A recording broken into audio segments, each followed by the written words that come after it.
मैं पाकिस्तान के लिए जो है ओलंपिक्स में जाना चाहता हूँ और वहीं खेलना चाहता हूँ। पाकिस्तान के लिए जो है वर्ल्ड रिकॉर्ड बनाना चाहता हूँ। इंशाल्लाह पाकिस्तान का नाम एक दिन मैं ज़रूर रोशन करूँगा, ये मेरा जज्बा है। मुझे कोई अंदाज़ा ऐसा कुछ नहीं था कि इतना रिस्पॉन्स मिलेगा और जो है इतनी इज़्ज़त मुझे मिलेगी। अल्लाह ताला ने जितनी इज़्ज़त मेरी जो है अब मुझे मिली है, तो बहुत खुश हूँ मैं और बहुत खुशी हो रही है। और जो है मैं वैसे हमेशा से यही चाहता था कि मैं कुछ ऐसा करूं ताकि पाकिस्तान का नाम रोशन हो और कुछ पाकिस्तान के लिए करूं। तो शायद अल्लाह ताला ने मेरी सुन ली और मुझे ये एक चांस मिला है कि मैं पाकिस्तान के लिए कुछ करके दिखाऊं। गांव के माहौल से थे हम लोग, तो जंपिंग वगैरह करते रहते थे।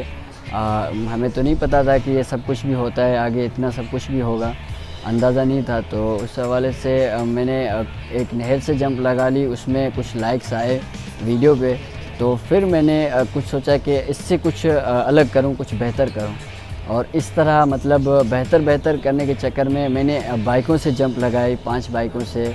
फिर अपना मैंने सोचा कि अब खुद अपना ही रिकॉर्ड तोड़ूं। फिर मैंने 7 बाइक से जंप लगाया और उसके बाद मैंने 9 बाइक से जंप लगाया। और उसके बाद अब जो मैंने जंप लगाई, जो वीडियो मेरी वायरल हुई है, वो मैंने 11 बाइक से जंप लगा ली। और मेरा और इससे ज़्यादा भी मेरा जो है अंदाज़ा था कि मैं जो है आगे मज़ीद बाइक बढ़ा के जो है जंप लगा के एक रिकॉर्ड कायम करूँ।